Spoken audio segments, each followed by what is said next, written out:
আজ আমরা যে ভক্তের কথা আস্বাদন করব সে ভক্তের নাম হলো ভক্ত প্রহল্লাদ। আগে বলেছি এই প্রহল্লাদের বাবা ছিলেন একজন অসুর, কিন্তু প্রহল্লাদের ঠাকুর দাদা ছিলেন একজন মহামুনি মহাসাধক। তাহলে আগে আমাদের একটু জেনে নিতে হবে যে একজন মুনি পুত্র সাধকের পুত্র কেমন ভাবে অসুর হলো, অর্থাৎ প্রহল্লাদের বাবা পূর্বজন্মে কে ছিল, কেন অসুর কুলে এসেছিল, সেটা আমরা জানব।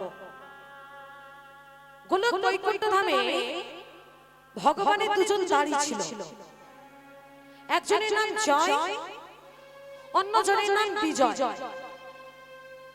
একদিন মধ্যাহ্নকালে অর্থাৎ দুপুর বেলা ভগবানের সেবা করে শয়নে গেছে, মা লক্ষ্মীর চরণ সেবা করছে। আর জয় আর বিজয় দরজার বাইরে পাহারা দিচ্ছে। আস্তে কথা না, এদিকে দরজার বাইরে পাহারা দিচ্ছে। এমন সময় চারজন ঋষি, যাদেরকে দেখলে মনে হবে যাদের বয়স মাত্র 9 বছর, কিন্তু প্রকৃত যে তাদের বয়সটা কত এখনো পর্যন্ত জানা যায়নি বা পাওয়া যায় না। চারজন ঋষি কে? সনদ, সনদ, সানন্দ, সনাতন। এই চারজন ঋষি বৈকুণ্ঠের দরজার কাছে সে জয় বিজয়কে বলছে, দাঁড়ি দাঁত ছেড়ে দাও, আমরা প্রভুর কাছে যাব।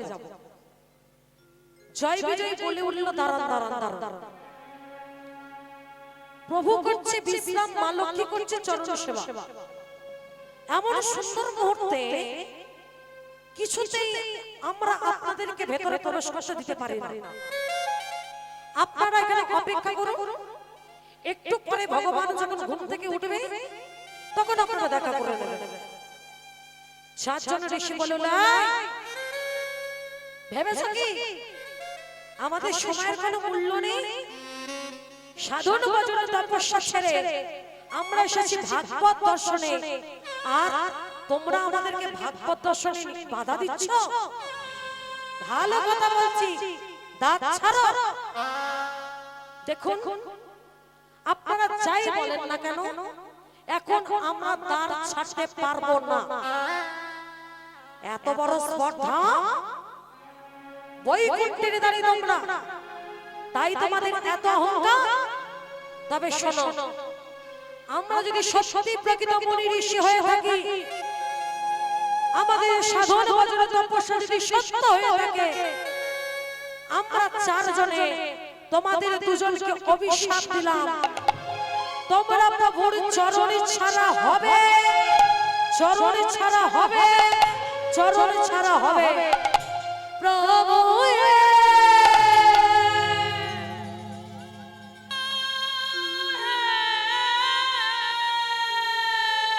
উদ্ধার তরঙ্গে সেই ধ্বনি ভাসতে ভাসতে ভাসতে ভাসতে ভগবানের কর্ণমূলে পৌঁছে গেল। ভগবান ছুটতে ছুটতে আসছে, শান্ত হন, শান্ত হন, শান্ত হন, আপনারা শান্ত হন। ভগবান করজোড়ে মাথা নত করে ওই চারজন মুনির সামনে দাঁড়িয়েছে, আপনারা শান্ত হন। আচ্ছা মা, আমরা কি জানি ভক্ত ভগবানের কাছে মাথা নত করে, তাই তো? কিন্তু আজ ভগবান ভক্তের কাছে মাথা নত করছে। হে মুনিগণ, হে ঋষিগণ, আপনারা শান্ত হন, এমন ভাবে ওদের অভিশাপ দেবেন না, আপনাদের অভিশাপ আপনারা ফিরিয়ে নিন। প্রভু, কেউ না জানুক, তুমি তো জানো। অভিশাপ একবার মুখ নিঃসৃত হলে সেটা কখনো ফেরানো যায় না। তবে তুমি যখন ওদের হয়ে ওকালতি করছো, তাহলে ওদের সাথে সাথে তোমাকেও একটা কথা বলি, শোনো। ওদের সাথে সাথে তোমাকেও যেতে হবে, যেতে হবে, যেতে হবে। ওদের উদ্ধার করবার জন্য তোমাকেও যেতে হবে ওদের সাথে। ভগবান করেছে বিপদে সর্বনাশ। এখন কি হবে? জয় বিজয়, শোনো, অভিশাপ যখন মুখ নিঃসৃত হয়েছে, সে অভিশাপ ফেরানোর নয়। তোমরা আমার চরণ ছাড়া হবে, তবে তোমরা আমাকে ভালোবেসে অভিশাপ পেয়েছো তো, তাই তোমাদেরকে আমি আশীর্বাদ করছি। কি আশীর্বাদ প্রভু?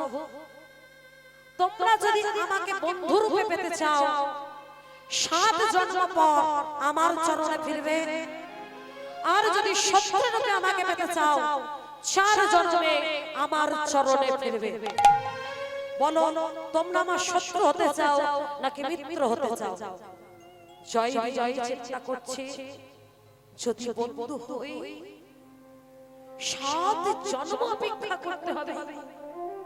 না না না, প্রভুর চরণে জড়িয়ে ধরে বলে বললাম, প্রভু আমরা তোমার বন্ধু হতে চাই না, আমরা তোমার শত্রু হয়ে 4 জন্ম পর তোমার চরণে ফিরতে চাই, তোমার চরণে ফিরতে চাই, তোমার চরণে ফিরতে চাই। বেশ, তাই হবে। সত্য যুগে তোমরা হবে হিরণ্যাক্ষ, হিরণ্যকশিপু। ত্রেতা যুগে তোমরা হবে রাবণ আর কুম্ভকর্ণ। দ্বাপর যুগে তোমরা হবে দন্তবক্র, শিশুপাল। আর কলি যুগে তোমরা হবে জগাই আর মাধাই। তাই যারাই ছিল সত্য যুগে জয় বিজয়, রাধে রাধে, গোলক বৈকুণ্ঠ ধামে জয় বিজয়, তারাই আসছে হিরণ্যাক্ষ, হিরণ্যকশিপু হয়ে সত্য যুগে। কার ঘরে? কশ্যপ ঋষির ঘরে। এই কশ্যপ ঋষি যেমন তেমন ব্যক্তি ছিলেন না। কশ্যপ ঋষি 13 জন স্ত্রী ছিল। যেমন তেমন ব্যক্তি তিনি নন। ভগবান বামনদেবের বাবা ছিলেন মহামুনি কশ্যপ, ভয়ঙ্কর কালিয়া নাগের বাবা ছিলেন মহামুনি কশ্যপ, গরুড়ের বাবা ছিলেন মহামুনি কশ্যপ। যেমন তেমন ব্যক্তি তিনি নন। এই কশ্যপ ঋষির ঘরে এসেছিল। কার গর্ভে? কশ্যপ ঋষির 13 জন স্ত্রী, তার মধ্যে এসেছিল মা দিতির গর্ভে। আহা কশ্যপ বয়সে জন্ম,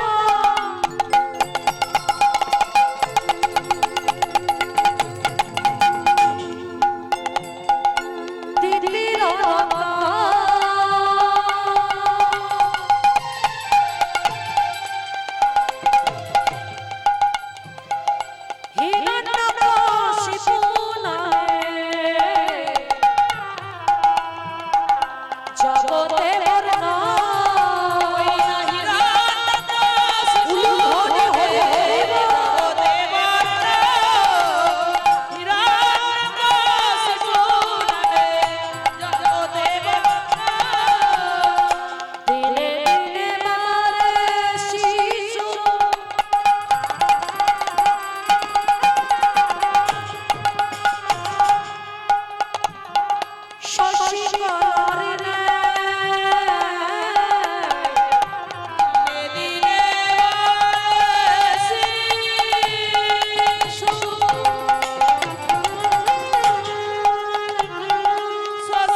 মা তিতির গর্ভে এলো 2 অসুর সন্তান।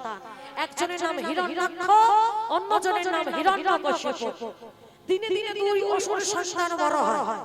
হিরণ্যাক্ষ শুরু করলো ভগবানের কঠিন থেকে কঠিনতর তপস্যা, সিদ্ধি লাভ করেছে, সৃষ্টিকর্তা ব্রহ্মাকে সন্তুষ্ট করেছে। ব্রহ্মা বলে উঠল, হে মানব, এত কঠিন তপস্যার কারণ কি? কি চাও তুমি আমার কাছে? প্রভু, অমরত্ব চাই। শোনো শোনো, অমরত্ব তুমি পাবে না, অমরত্ব তুমি পাবে না।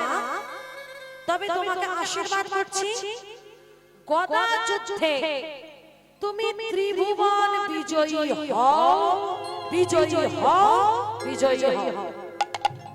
গদা যুদ্ধে কেউ তোমাকে পরাজিত করতে পারবে না, একমাত্র হরি ছাড়া। হরি, প্রভু, হরি মানে কি? হরি মানে সাপ, হরি মানে ব্যাঙ, হরি মানে ফুল, হরি মানে জল। হরি এত মানে? বলে হ্যাঁ। যেই শুনেছে হরি মানে সাপ, ব্যাঙ, জল, ফুল, যখনই না ব্যাঙ দেখে ব্যাঙগুলোকে পা দিয়ে পিছলে দেয়, যেই না সাপ দেখে সাপগুলোকে মেরে ফেলে, যেই না ফুল দেখে ফুলগুলোকে ছিঁড়ে ছিঁড়ে ফেলে দেয়। অত্যাচারের শেষ নেই, শুধু অত্যাচার করার চিৎকার করে বলে, কই হরি, কোথায় হরি? আমার সামনে এসো, যুদ্ধ করো আমার সাথে। এদিকে নারদ মুনি আমার চলেছে বিনা যন্ত্রে গান করতে করতে ওই সামনে দিয়ে। কেমন ভাবে? হরে মুরারি মাধব কইত ভারে, গোপাল গোবিন্দ মুকুন্দ সরে,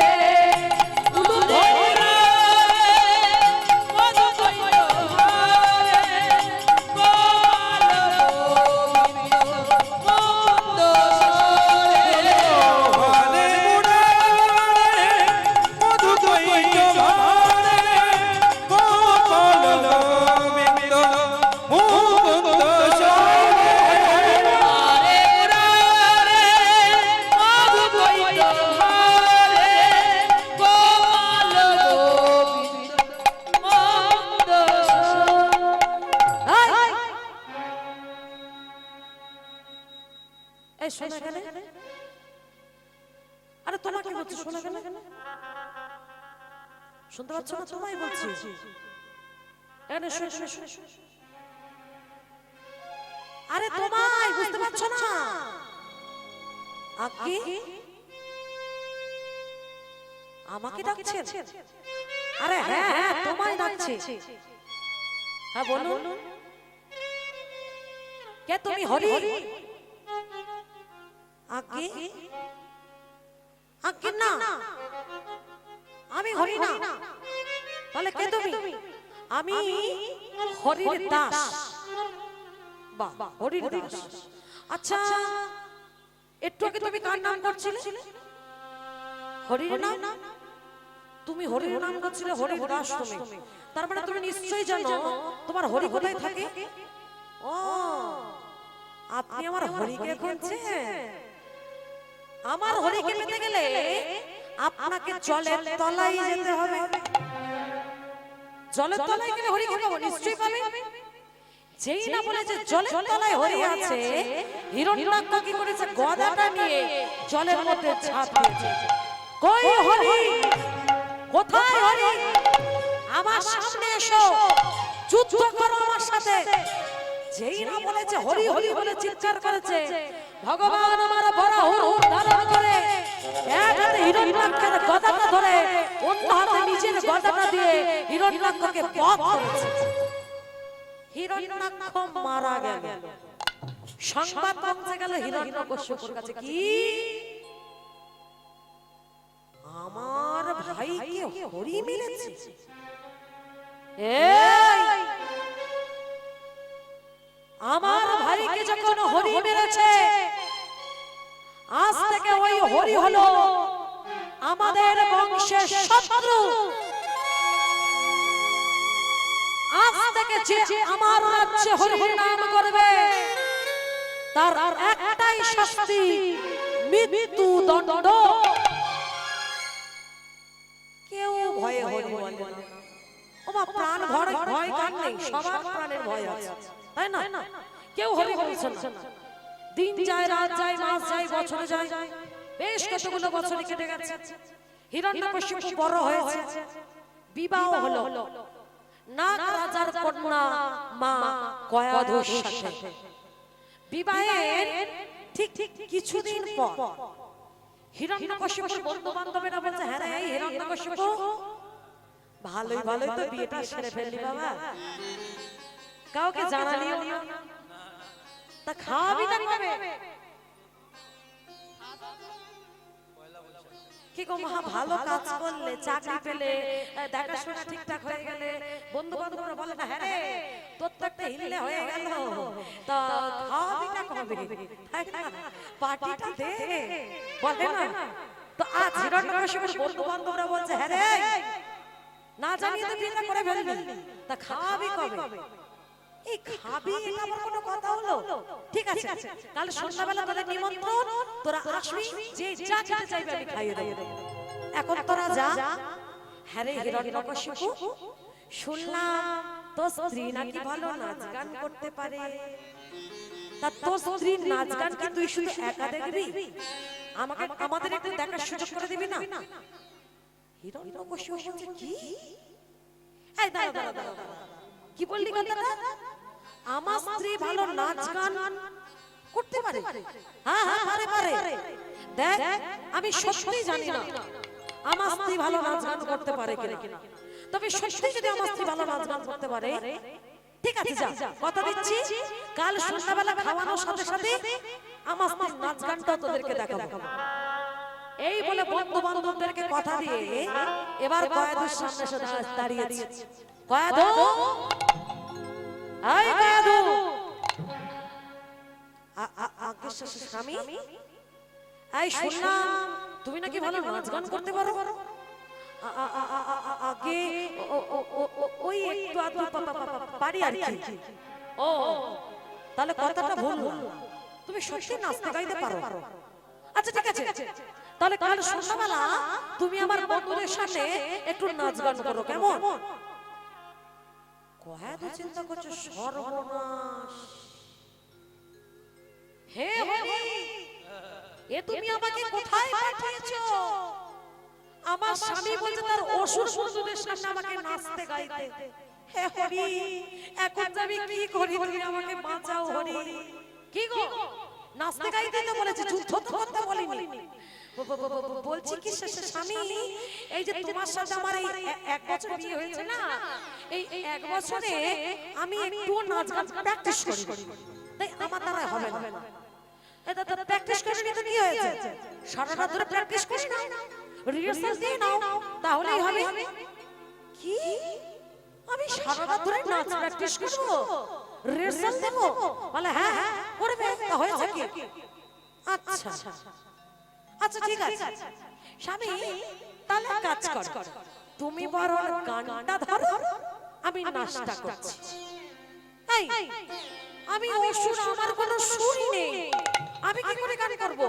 এই দেখো আমি তোমাকে শিখিয়ে দিচ্ছি। এই দেখো, এইভাবে হাতে একটা তালি মারবে আর বলবে হরি হরি হরি। এই কি বললে তুমি? আমার রাজ্যে কেউ হরির নাম করে না। আমার রাজ্যে যে হরির নাম করে তার একটাই শাস্তি, মৃত্যু দণ্ড। আরে স্বামী, তুমি রেগে যাচ্ছ কেন? এটা হরির নাম হচ্ছে কোথায়? এটা তো গান হচ্ছে, গান। একদম চালাকি করার চেষ্টা করবে না। আরে স্বামী, তুমি বুঝতে পারছো না, এটা গান, এটা হরির নাম নয়। দেখুন কত কায়দা করে স্বামীকে হরিটা বলা হচ্ছে। এই দেখো, হাতে তালি মারলে হরি বলবে, গান হবে। হাতে তালি মেরে হরি বললে গান হয়? বলে হ্যাঁ হয়। নাও হাতে তালি মারার বলে হরি। কয়াধুর কথা মতো হিরণ্যকশিপু হাতে একটা তালি মারছে আর বলছে হরি। মা কয়াধু নাচছে, আবার বলছে হরি। মা কয়াধু আবার নাচছে, আবার বলছে হরি। মা কয়াধু আবার নাচছে। এই এটা তোমার নাচ হচ্ছে? বলে কেন স্বামী, তোমার গানটা যেমন হচ্ছে আমার নাচটাও তেমন হচ্ছে। তুমি গানটা ভালো করে গাও, তারপর তুমি নাচটা ভালো করে করবো। বলে কেমন ভাবে? বলে এই দেখো এইভাবে দুটি বাহু তুলে করে করো তালি নিয়ে সবাই মিলে আমার সাথে হরি বল রে, হরি বল রে, হরি বল রে, হরি বল রে, হরি বল রে, বলে হরি বল রে, হরি বল রে, হরি বল রে, হরি বল রে, বদনে হরি বল রে, হরি বল রে, হরি বল রে, হরি বল রে, বলে হরি বল রে, হরি বল রে, হরি বল রে, হরি বল রে বদনে হরি বল রে, বল হরি বল, হরি বল ভাই, হরি বল, হরি বল ভাই, হরি বল, হরি বল, হরি বল ভাই, হরি নাম বিনা জীবে আর কত নাই, আহা হরি নাম বিনা জীবে আর গতি নাই, হরি নাম সারা দিবে আর গতি নাই। হরি বল রে, হরি বল রে, হরি বল রে, বদনে হরি বল রে, হরি বল রে, হরি বল রে, বদনে হরি বল রে, হরি বল রে, হরি বল রে, হরি বল রে বদনে হরি বল রে, হরি বল রে, বদনে হরি বল রে, হরি বল রে, বদনে হরি বল রে। হিরণ্যকশিপু গান করছে আর মা কয়াধন নৃত্য করছে। কেমন ভাবে একটু উলুধ্বনিটা দিন সবাই।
কয়াধু যখন নাচছে হিরণ্যকশিপু ছুটে এসে কয়াধুকে জড়িয়ে ধরেছে। কয়াধু, এটা কি হলো স্বামী? তুমি এত সুন্দর নাচতে পারো? তোমার নাচে খুশি হয়ে আজ আমি এসে তোমাকে জড়িয়ে ধরেছি। বাহ, আমার নাচে খুশি হয়ে তুমি আমাকে এসে জড়িয়ে ধরলে? বাবা, তা স্বামী কাল যখন এই নাচটা আমি তোমার বন্ধুদের সামনে নাচবো, তোমার বন্ধুরাও নিশ্চয়ই খুশি হয়ে তারাও নিশ্চয়ই ছুটে এসে আমাকে জড়িয়ে ধরবে।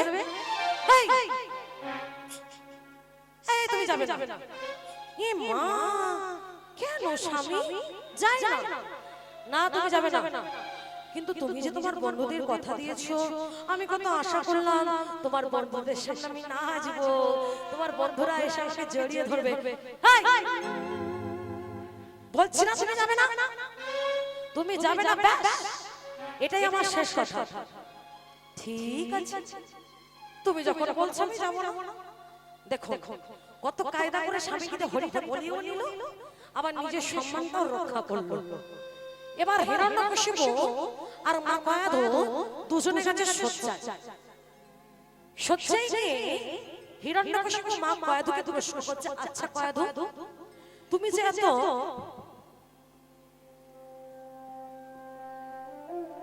এত হরি হরি করো, তুমি যে এত হরিকে ভালোবাসো, তা তোমার হরি দেখতে কেমন গো? তার রূপটা কেমন একটু বলবে আমায়? মা কয়াধু হিরণ্যকশিপুর কাছে ভগবানের রূপের বর্ণনা করছে। শাস্ত্রে বলছে কামের দ্বারা সন্তান লাভ, সে সন্তান হয় বড় জল্লা, আর নামের দ্বারা সন্তান লাভ, সে সন্তান হয় ভক্ত প্রহ্লাদ।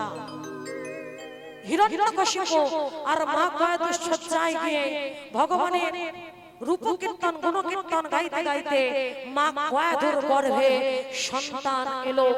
সে যে কখন ভক্ত সন্তান হয়ে এলো, হিরণ্যকশিপু টেরও পেল না। কিছুদিন পর হিরণ্যকশিপু মা কয়াধুকে বলছে, কয়াধু শোনো, আমাদের সন্তানকে ভালোভাবে জন্ম দেবে, মানুষের মতো মানুষ করবে, নিজের খেয়াল রেখো, আমাকে যেতে হবে। কোথায় যাবে তুমি? 1000 বছরের জন্য আমি যাব তপস্যায়। কয়াধুকে একা রেখে হিরণ্যকশিপু চলে গেল 1000 বছরের জন্য তপস্যায়। এদিকে দেবরাজ ইন্দ্র মনে মনে চিন্তা করছে, এই সুযোগ, এই সময় হিরণ্যকশিপু নেই। হিরণ্যকশিপুর অবর্তমানে মা কয়াধুর গর্ভে যে অসুর সন্তান বড় হচ্ছে, ওই সন্তানকে গর্ভে বিনাশ করতে হবে। মা কয়াধুর চুলের মুঠিটা ধরে টানতে টানতে নিয়ে চলেছে। নারদ মুনি পথ আটকে দাঁড়িয়েছে। দাঁড়ান, কি করছেন আপনি? কি করছেন? দেবরাজ ইন্দ্র আপনি, এটা আপনার চরিত্র? ছি ছি ছি ছি ছি, একটা অবলা নারী যার স্বামী এখানে নেই, তার স্বামীর অবর্তমানে আপনি টানতে টানতে নিয়ে চলেছেন। ছেড়ে দেন। জানেন না, জগৎ মাঝে যে জনে এই নারীর চুল ধরেছে না, তার বংশটাই নির্বংশ হয়ে গেছে। জগৎ মাঝে যে জন নারীর চুল ধরেছে, তার বংশ নির্বংশ হয়ে গেছে। জানেন, নারীর এই মাথার চুল, এটা কিন্তু সাধারণ জিনিস নয়। এই চুলের অনেক দাম। কত? 10,000।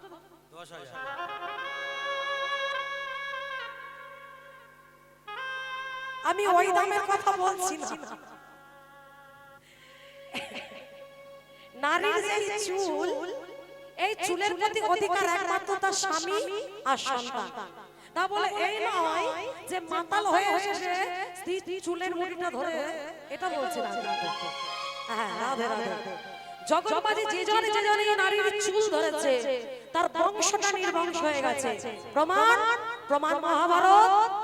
মহাভারতে দুর্যোধনের আদেশ মতো দুঃশাসন দ্রৌপদীর চুলের মুঠিটা ধরে টানতে টানতে নিয়ে এসেছিল। ফলে কি হয়েছিল? কুরু বংশটাই ধ্বংস হয়ে গিয়েছিল। জগতে আর একজন নারীর চুল ধরেছিল, বলুন তো সেটা কে? কে? ত্রেতা যুগে রাবণ। বাহ, কার চুল ধরেছিল? সীতা। সত্যি? আচ্ছা, রাবণ সীতাকে হরণ করে নিয়ে গেছিল চুলের মুঠি ধরে? সত্যি কথা? সীতা ছিল রামচন্দ্রের শক্তি। রামচন্দ্রের শক্তিকে তুলে নিয়ে যাওয়ার মতো ক্ষমতা রাবণ কেন? রাবণের 14 গোষ্ঠীর ছিল। সীতা মা কিন্তু যেমন তেমন ব্যক্তি ছিলেন না, আমাদের মতো সাধারণ ঘরের স্ত্রী নয়। তিনি ছিলেন ভগবানের ঘরের ঘরণী। সীতা মাকে তুলে নিয়ে যাওয়ার মতো ক্ষমতা রাবণের ছিল না, যদি রামচন্দ্র নিজে না অনুমতিটা দিত। রামচন্দ্র নিজে বলেছিল সীতাকে নিয়ে যাওয়ার জন্য। কবে বলো তো? বলি একটু নাকি? বলি, বলতে হবে। আচ্ছা, যেদিন রাম সীতার বিবাহ হয়েছিল, সীতা মা অযোধ্যাতে এসে কিছু খায় না, জল স্পর্শ করে না। দশরথ রাজা সীতা মাকে প্রশ্ন করছে, মা সীতা, শুনলাম তুমি নাকি আমার রাজ্যে কিছু খাচ্ছ না, কি হয়েছে? তুমি খাচ্ছ না কেন? বাবা, আপনি জানেন না, আমি তো ভাবলাম আপনি বুঝতে পারবেন আমি কেন খাচ্ছি না। আমি বুঝতে পারছি না কেন খাচ্ছ না, বলো। বাবা, আপনি একজন ব্রাহ্মণ পুত্র হত্যাকারী।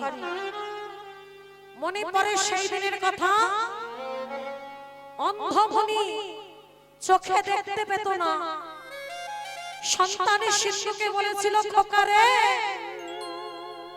আমার জন্য একটু জল এনে দিবি বাবা। অন্ধমণির পুত্র শিশু গিয়েছিল সরোবরে জল আনতে। দেখবেন আমরা যখন কলসিতে জল ভরি একটা কল কল কল কল শব্দ হয়। ওই শব্দটা শুনে রাজা দশরথ মনে করেছিল মনে হয় ওই সরোবরে কোনো হরিণ বা হরিণ এসেছে জল খেতে। হরিণ হরিণ মনে করে শব্দবেদী বাণ নিক্ষেপ করেছিল, আর ওই বাণ গিয়ে অন্ধ মুনির পুত্র সিন্ধুকে হত্যা করেছিল। বাবা, আপনি একজন ব্রাহ্মণ পুত্র হত্যাকারী, তাই আমি আপনার রাজ্যে কিচ্ছু খাবো না। আমি পাপের প্রায়শ্চিত্ত কেমন ভাবে করব? না জেনে করে ফেলেছি ভুল, না জেনে আমি ভুল করে ফেলেছি যখন, তবু তো অপরাধী হয়। পাপের প্রায়শ্চিত্ত আমি করব কেমন ভাবে? বাবা, আপনার রাজ্যে এমন কোন ব্রাহ্মণকে সেবা দিতে হবে যে ব্রাহ্মণ কোনোদিনও কারোর বাড়িতে এক গ্লাস জলও খায়নি, আর সেই ব্রাহ্মণ কোনোদিনও মিথ্যা কথা বলেনি। এমন ব্রাহ্মণকে যদি সেবা দিতে পারে তবেই আপনার পাপের প্রায়শ্চিত্ত হবে। চারিদিকে খোঁজা হলো, এমন ব্রাহ্মণ কোথাও পাওয়া গেল না। অবশেষে সীতামাকে প্রশ্ন করা হলো, মা সীতা, তুমি কি জানো এমন ব্রাহ্মণ কোথায় আছে? হ্যাঁ, আমি জানি। এমন ব্রাহ্মণ জগতে একজনই আছে, তিনি হলেন লঙ্কার রাজা রাবণ রাজা।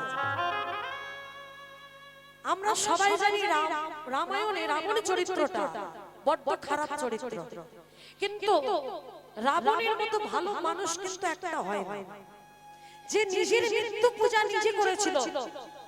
রামচন্দ্র যে অকাল বোধন করেছিল, কেন অকাল বোধনটা করেছিল? সীতা উদ্ধারের জন্য। রাবণের সাথে যুদ্ধে জয়লাভ করে সীতা উদ্ধার করবে, এই কারণে অকাল বোধন করেছিল। আর এই অকাল বোধনে পুরোহিত হয়েছিলেন স্বয়ং রাবণ রাজা নিজে। তাহলে নিজের মৃত্যু পূজা নিজে করেছিল। এত বড় মনের মানুষ কি জগতে আছে? দশরথ রাজা রাবণ রাজাকে চিঠি লিখলো, সেই চিঠি পেয়ে এসেছিল দশরথ রাজার চিঠির উত্তর দিতে রাবণ অযোধ্যায় এসে সেবাও করেছিল। সেবা অন্তে ব্রাহ্মণ বৈষ্ণবদেরকে দক্ষিণা দিতে হয়। কি গো মারা, দেন তো? সেবা অন্তে ব্রাহ্মণ বৈষ্ণবকে দক্ষিণা দিতে হয়, আর তারই তো মোটেই দিতে নেই। আমরা কি করি? আমাদের ঘরে যদি কোনো ব্রাহ্মণ বৈষ্ণব যায়, আমরা কাজে কাজে থাকলে কি বলি? হাত এখন জোড়া আছে, আমরা বাড়িতে চলে যাই। এই কথা বলি তো? বলবেন না কোনোদিন, কোনোদিন এই কথা বলবেন না। একটা কথা মনে রাখবেন, আপনার বাড়ি থেকে কেউ যদি কখনো বিতাড়িত হয়ে চলে যায় না, সে চলে যাওয়ার সাথে সাথে আপনার শত জন্মের পুণ্যটুকু নিয়ে চলে যায়। বাড়িতে কেউ আসলে তাকে বিমুখ না করে যতটুকু সামর্থ্য সাহায্য করবেন। বাড়িতে কিছু না থাকলে এক গ্লাস জল আর একটা বাতাস অন্তত তার হাতে দেবেন। সেবা অন্তে ব্রাহ্মণ বৈষ্ণবদের হাতে দক্ষিণা দিতে হয়, এটাই নিয়ম। তো দশরথ রাজা যখন বলেছিল, হে ব্রাহ্মণ ঠাকুর, বলুন আপনার কি দক্ষিণা চাই? দশরথকে বলেছিল, হে দশরথ, আমি একবার আমার সীতা মার সাথে দেখা করতে চাই। যখন সীতা মার কাছে আনা হলো, ঘরের দরজাটা বন্ধ করে সীতা মার সামনে নতজানু হয়ে বসে করজোড়ে বলেছিল, হে জনক দুলালী, হে সীতা ঠাকুরানী, তোমার চরণে আমার এই মিনতি, আমি যেন রামের হাতে মরতে পারি, রামের হাতে মরতে পারি, রামের হাতে মরতে পারি, রামের হাতে মরতে পারি। এই আশীর্বাদ করো জনক দুলালী, রামের হাতে মরতে পারি। এই আশীর্বাদ করো জনক দুলালী, রামের হাতে মরতে পারি, রামের হাতে মরতে পারি, রামের হাতে মরতে পারি। হে জনক দুলালী, হে সীতা ঠাকুরানী, তোমার চরণে আমার একটাই বিনতি, আমি যেন প্রভু রামচন্দ্রের হাতে মৃত্যুবরণ করতে পারি, আমায় আশীর্বাদ করো। সীতা মা বলেছিল, দাঁড়া, আমি বলতে পারবো না, আমি আমার স্বামীকে ডেকে রেখেছি। রামচন্দ্রকে যখন ডাকা হলো, এই রাবণ রামচন্দ্রের দুটো চরণে জড়িয়ে ধরে বলেছিল, ওহে প্রভু রামচন্দ্র,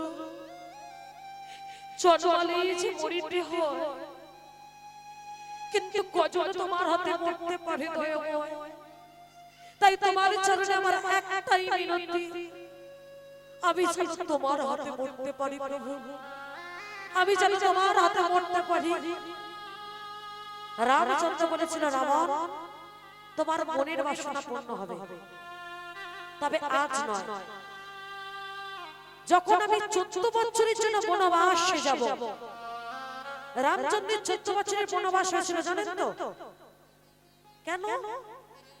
13 নয়, 15 নয়, 14 কেন হয়েছিল বলবো না, আসছে বছর হবে, থাক আসছে বছর হবে। ওই দেখো বলে বলো বলি, আচ্ছা বেশ। 14 বছরের বনবাসের কারণ কি আমরা সবাই জানি, যে রামের বিমাতা কইকেয়ী রামকে 14 বছর বনবাসে পাঠিয়েছিল, তাই না? রামায়ণে কইকেয়ী চরিত্রটা বড্ড খারাপ চরিত্র আমরা জানি, তবে একটা কথা শুনে রাখো, এই কইকেয়ী মার মতো সৎ মা জগতে বড্ড কম আছে। সৎ মা যদি হতে হয়, তাহলে এই কইকেয়ী মার মতো সৎ মা হবে। রামচন্দ্রকে 14 বছরের জন্য যখন বনবাসে পাঠিয়েছিল, 14 বছর পর রাম যখন ফিরে এলো অযোধ্যায়, প্রথমে এসেই বলেছিল, ভাই ভরত, আমার মা কোথায়? কইকেয়ী মা ছুটে গিয়ে বলে, কৌশল্যা মা ছুটে গিয়ে বলেছিল, রাম, এই তো বাবা, আয় আবার কোলে আয়, এই তো আমি। না মা, তুমি না, আমার কইকেয়ী মা কোথায়? আমি আমার কইকেয়ী মার সাথে দেখা করতে চাই। রাম রে, ওই কইকেয়ী তোকে 14 বছরের বনবাস দিয়েছে, তাই ওই 14 বছর ধরে আমরা কইকেয়ীকে অন্ধকার কারাগারেতে বন্দী করে রেখেছি। ভরত, ছি ছি ছি ছি ছি ছি ছি, এটা তুই কি করেছিস? কোথায় আমার মা? এখনই যাব আমি আমার মার কাছে। ছুটতে ছুটতে চলল কইকেয়ীর কাছে, মা মা মা। কে বাবা? আমার নাম এলি, আই না বাবা আমার কাছে। আমি যে তোকে দেখতে পাচ্ছি না, 14 বছর এই অন্ধকার কারাগারে বসে কাঁদতে কাঁদতে আমার যে চোখ দুটো অন্ধ হয়ে গেছে। আই না বাবা আমার কাছে। ছুটে গিয়ে রাম জড়িয়ে ধরেছিল কইকেয়ী মাকে, মা মা গো, এ তোমার কি অবস্থা হয়েছে? বাবারা, কি ছিল আমার অপরাধ? কেউ না জানো, তুই তো জানিস আমি কেন তোকে 14 বছরের বনবাস দিয়েছিলাম।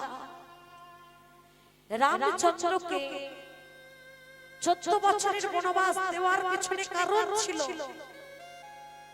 যখন ঘোষণা হয়েছিল রাম হবে অযোধ্যার রাজা, তখন রামের বয়স ছিল মাত্র 12 বছর। সবাই আনন্দিত হয়েছিল, কইকেয়ী মা আনন্দিত হয়নি। কেন জানেন? কারণ কইকেয়ী মা জানতো সূর্য বংশের অভিশাপ আছে।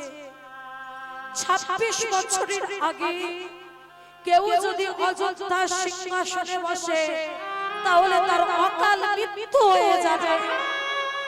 কইকেয়ী মা চিন্তা করেছিল আমার রাম যদি অযোধ্যা সিংহাসনে বসে তবে যে আমার রামের মৃত্যু হয়ে যাবে, তাই মৃত্যু যদি হয় আমার ছেলে ভরতেরও, তবু যেন আমার রামের কিছু না,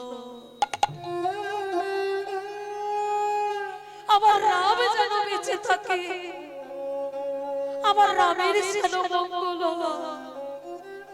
তাই হিসাব করে দিয়েছিল 14 বছর, 12 আর 14 তে 26, এই 26 বছর পূর্ণ হওয়ার পর রাম যখন ফিরে এসেছিল অযোধ্যায়, এসে বসেছিল অযোধ্যার সিংহাসনে।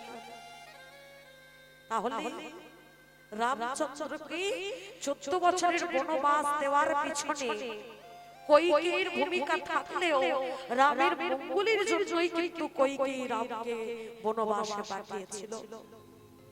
আজ রামচন্দ্র বলছে রাবণ রাজা 14 বছরের জন্য আমি যখন বনবাসে যাব, 11 মাসের মাথায় তুমি আমার সীতাকে নিয়ে যেও তোমার লঙ্কাপুরীতে। কারণ আমার সীতা যদি তোমার লঙ্কাপুরীতে না যায়, তোমার রাজ্যে কোনোদিন লক্ষ্মীশ্রী প্রতিষ্ঠা হবে না। লক্ষ্মীশ্রী প্রতিষ্ঠা না হলে তুলসী বৃক্ষ রোপণ হবে না, তুলসী বৃক্ষ রোপণ না হলে মহোৎসব হবে না, মহোৎসব না হলে মহাপ্রসাদ হবে না, মহাপ্রসাদ না হলে ভক্ত সেবা হবে না, ভক্ত সেবা না হলে ভক্তির হৃদয়ে ভক্তি জন্ম নেবে না, আর ভক্তির হৃদয়ে ভক্তি জন্ম না নিলে তোমার ওই লঙ্কাপুরী কোনোদিনও উদ্ধার হবে না। নিতাই গৌর হরি হরি।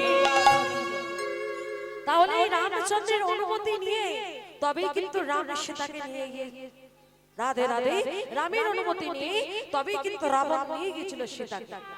কষ্ট দেয়নি, আঘাত করেনি, রেখেছিল যত্ন করে। কোথায় বলে তো? অশোক কাননে, যেখানে কোনো শোকের স্পর্শ ছিল না। তাহলে এখানে প্রশ্ন হলো, রাবণ রাজা কোন নারীর চুল ধরেছিল? ধরেছিল একটা নারীর চুল ধরেছিল। সেটাকে, সেটা হলো স্বর্গের নর্তকী উর্বশী।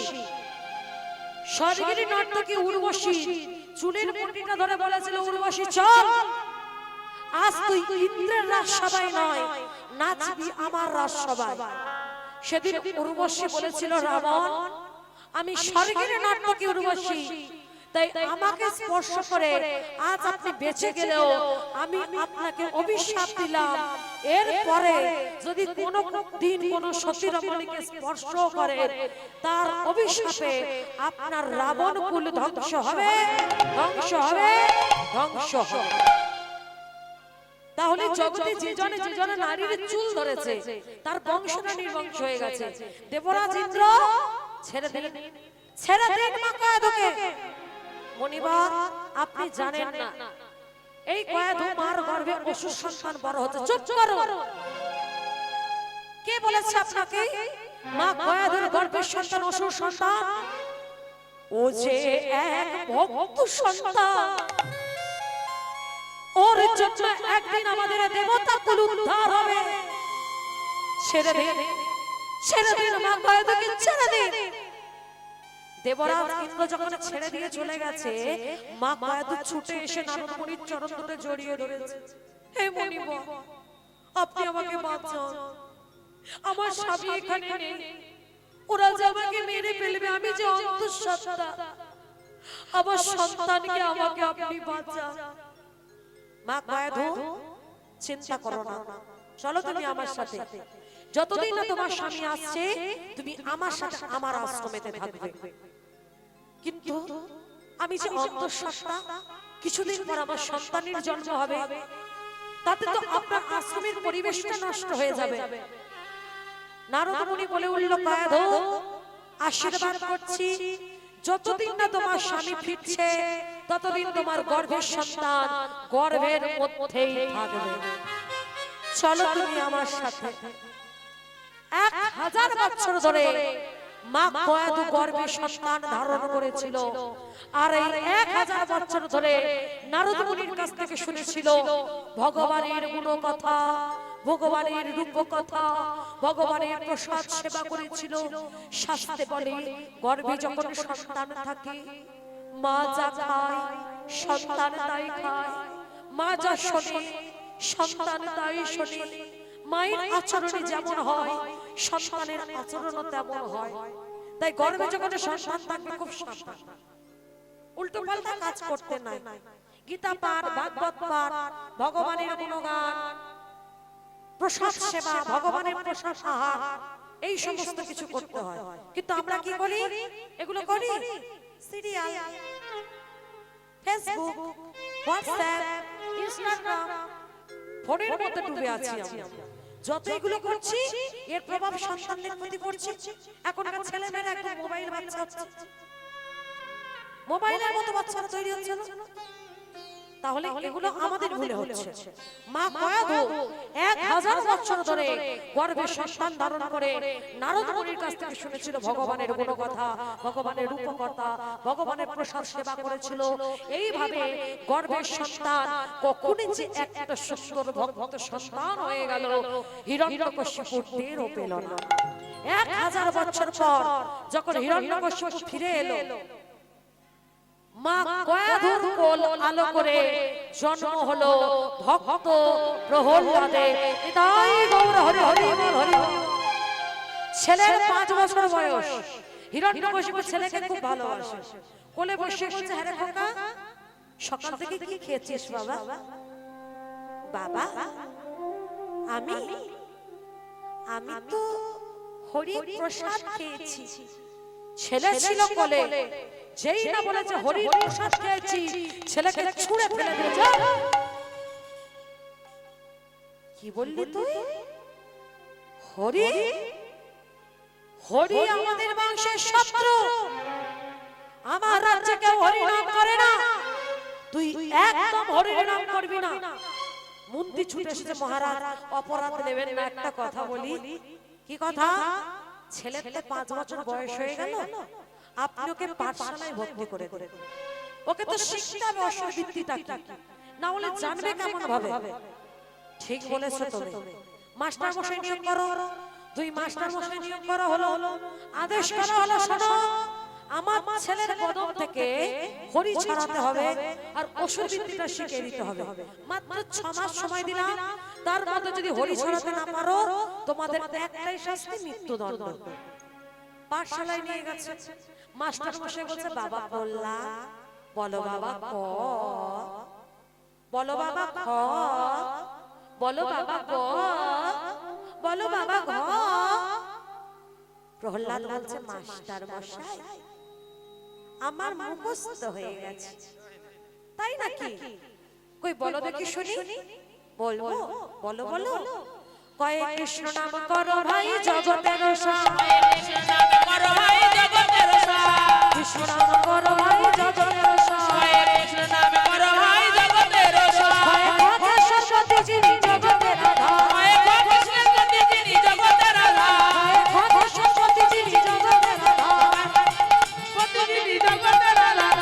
গান করে বেদ পুরাণ সর্বশাস্ত্র শুনি, গান করে বেদ পুরাণ সর্বশাস্ত্র শুনি, গান করে বেদ পুরাণ সর্বশাস্ত্র শুনি, গান করে বেদ পুরাণ সর্বশাস্ত্র শুনি। হয় নবঘন শাস্ত্র যিনি জগৎ চিন্তামণি, হয় নবঘন শাস্ত্র যিনি জগৎ চিন্তামণি, হয় নবঘন শাস্ত্র যিনি জগৎ চিন্তামণি, হয় নবঘন শাস্ত্র হরি হরি।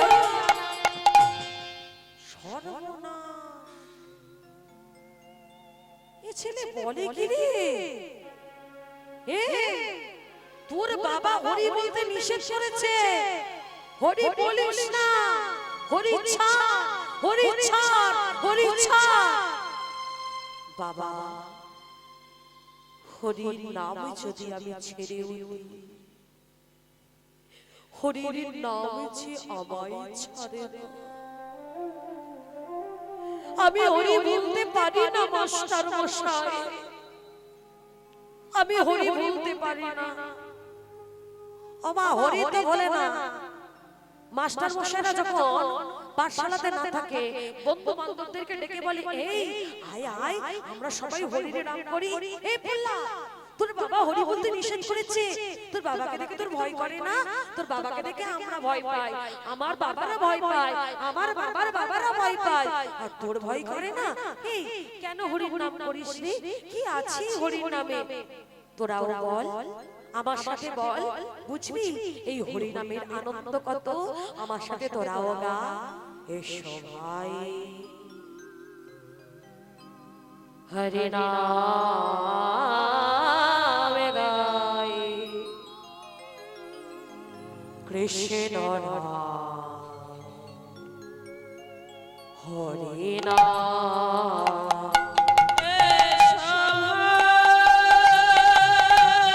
হরি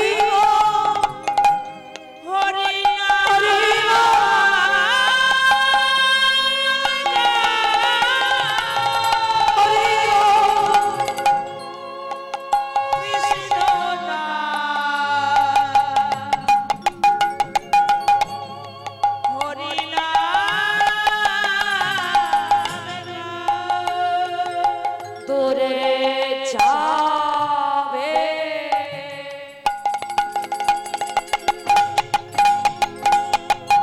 ত্রিনাম জালা, তোমরা নাও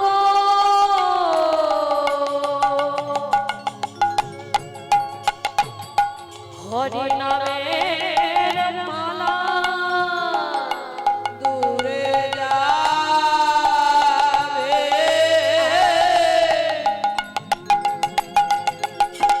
কিতাব জাল, তোমরা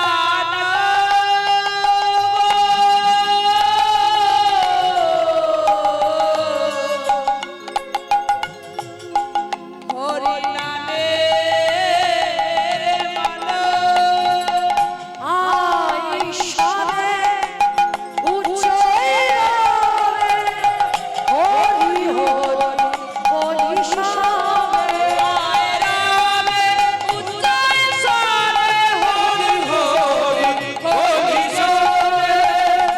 দেখি বাউটা তুলে সবাই। যারা চলে যাচ্ছ না, ভক্ত ভগবানের যুগল না দেখে বাড়ি গেলেই ঝগড়া হবে, যাও। দেখি বাউটা তুলে, যে কজন বসে আছেন আর কিন্তু কেউ উঠবেন না, হ্যাঁ? ভক্ত ভগবানের যুগলটা দেখে তবেই যাবে, আর বেশি কোনো সময় নেই, আধ ঘন্টাও লাগবে না। দেখি বাউ তুলে করে করে করে দিয়ে একসাথে বলবেন হরে কৃষ্ণ কৃষ্ণ কৃষ্ণ